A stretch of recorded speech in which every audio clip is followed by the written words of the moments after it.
আসছে পরবর্তী খবরে। মিড ডে মিলে দুর্নীতির অভিযোগ, অতিরিক্ত পড়ুয়া দেখিয়ে দুর্নীতির অভিযোগ, মাসে লক্ষাধিক টাকা দুর্নীতির অভিযোগ। আরও একবার আপনাদের জানাই, মিড ডে মিলে দুর্নীতির অভিযোগ, অতিরিক্ত পড়ুয়া দেখিয়ে দুর্নীতি করা হয়েছে এমনটাই অভিযোগ। শুধু তাই নয়, মাসে লক্ষাধিক টাকা দুর্নীতির অভিযোগ, একাধিক অভিযোগ উঠে আসছে। ঠিক কি ঘটনা, অর্পণ রয়েছে আরো বিস্তারিত জানাবে। অর্পণ, দেখো, বজবজ এলাকায় নোদাখালী থানা, এই এলাকার মধ্যে বারাতলা পিয়ালি উচ্চ প্রাথমিক বিদ্যালয়, সেখানে অভিযোগ করা হচ্ছে যে অতিরিক্ত ছাত্র দেখিয়ে মিড ডে মিলের টাকা তছরূপের অভিযোগ উঠেছে। এই অভিযোগ উঠেছে এই স্কুলেরই প্রাক্তন শিক্ষক, অর্থাৎ তিনি দীর্ঘদিন ধরেই এই স্কুলের টিআইসি পদে ছিলেন অরূপ কুমার খায়ের বিরুদ্ধে।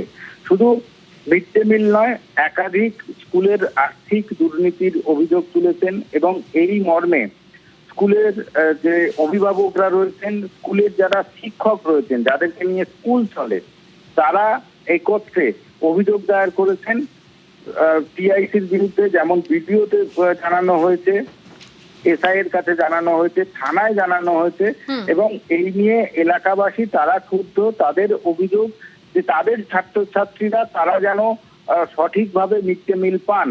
কারণ এই যে 100 জনের ছাত্রছাত্রী, সেটাকে 600 জন দেখিয়ে যে মিড ডে মিলের টাকা তছরূপ হয়েছে, সেই তছরূপের টাকাও কিন্তু মিড ডে মিল সঠিকভাবে দেওয়া হয়নি। গুণগত মান যথেষ্ট খারাপ, স্কুলের বাথরুমের অবস্থা খারাপ, স্কুলের পরিকাঠামো খারাপ।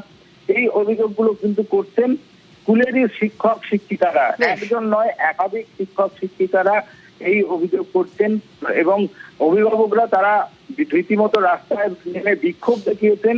এরপরেই সিদ্ধান্ত নেওয়া হয় স্কুলের শিক্ষককে সরিয়ে দেওয়ার জন্য। এখন নতুন শিক্ষক এসেছেন ঠিকই, কিন্তু এই যে শিক্ষকের বিরুদ্ধে যে অভিযোগ আনা হয়েছে তার তদন্ত চেয়ে তার শাস্তির দাবি করেছেন এলাকার যারা অভিভাবকরা রয়েছেন এবং স্কুলের শিক্ষকরা। একেবারে ধন্যবাদ।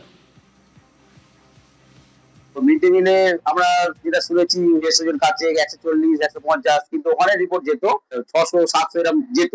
এইগুলো হওয়ার পরে উনি বিভিন্ন রকম মিটিং করে আমাদের বলেছে না এরকম কিছু হয়নি। আমরা চাই ওনার উপযুক্ত শাস্তি হোক। আমাদের তৎকালীন যিনি ছিলেন টিচার ইনচার্জ অরূপ কুমার খাঁ, ওনার প্রচন্ড উদ্ধত্ত, প্রচন্ড দম্ভ।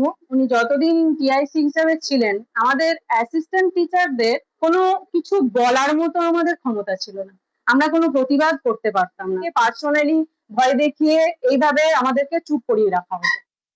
ভালো খাবার তো দেয়নি, উপরন্তু অনেক বেশি বেশি সংখ্যক পাঠানো হয়েছে। সেই টাকা নিশ্চয়ই উনি পেয়েছেন, কিন্তু পেয়েও কি হয়েছে, বাচ্চারা ঠিকঠাক খাবার পায়নি। 100 জন খাচ্ছে, 600 জন 500 জনের হিসাব উনি দিয়েছেন। সেটা এখন আমরা জানতে পারছি 4 তারিখের পরে, কিন্তু তার আগে উনি আরো কি করেছেন সেটা আমরা জানি না। কিন্তু বাচ্চারা ঠিকঠাক পরিষেবা পায়নি, উনি জেনেও তাদের পেটের ভাত কিভাবে কেড়ে নিতে পারেন। এবার আপনাদের বারাসাত